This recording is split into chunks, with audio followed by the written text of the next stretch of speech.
പാർലമെൻറ്റിൽ അല്ലെങ്കിൽ സെൻട്രൽ ക്യാബിനറ്റിൽ എനിക്ക് വളരെ അടുപ്പമുള്ള ഒരാളുണ്ട് എന്ന് വിചാരിച്ചോളൂ.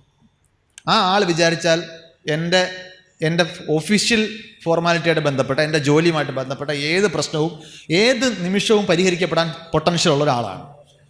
ആ ആളിന് മുകളിൽ എനിക്കുള്ള ക്രക്സ് എന്ന് പറയുന്നത് ചെറുതല്ല. കാരണം പവർഫുൾ ആയിട്ടൊരു ആളിൻ്റെ മുകളിൽ നമുക്കൊരു പിടിപാടുണ്ട്, ഒരു ഇൻഫ്ലുവൻസ് ഉണ്ട്. ആ ആളിനെ ഇൻഫ്ലുവൻസ് ചെയ്യാൻ എനിക്ക് കഴിയും എന്ന് വരുന്നത് ഭയങ്കര കംഫർട്ടിങ് ആയിട്ടുള്ളൊരു ആശയമാണ്.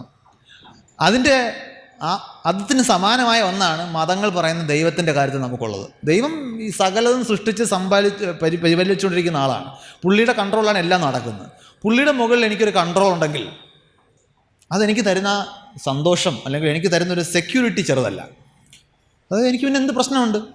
എനിക്ക് സാമ്പത്തിക പ്രശ്നം വന്നാൽ, എനിക്ക് രോഗം വന്നാൽ ഇത് മാറ്റാൻ ദൈവത്തിന് പറ്റുമെന്നാണല്ലോ ഞാൻ കരുതുന്നത്, ദൈവവിശ്വാസി കരുതുന്നത്. ആ ദൈവത്തിന് എനിക്ക് ഇൻഫ്ലുവൻസ് ചെയ്യാൻ പറ്റും. എനിക്ക് വഴിപാട് നേരാം, എനിക്ക്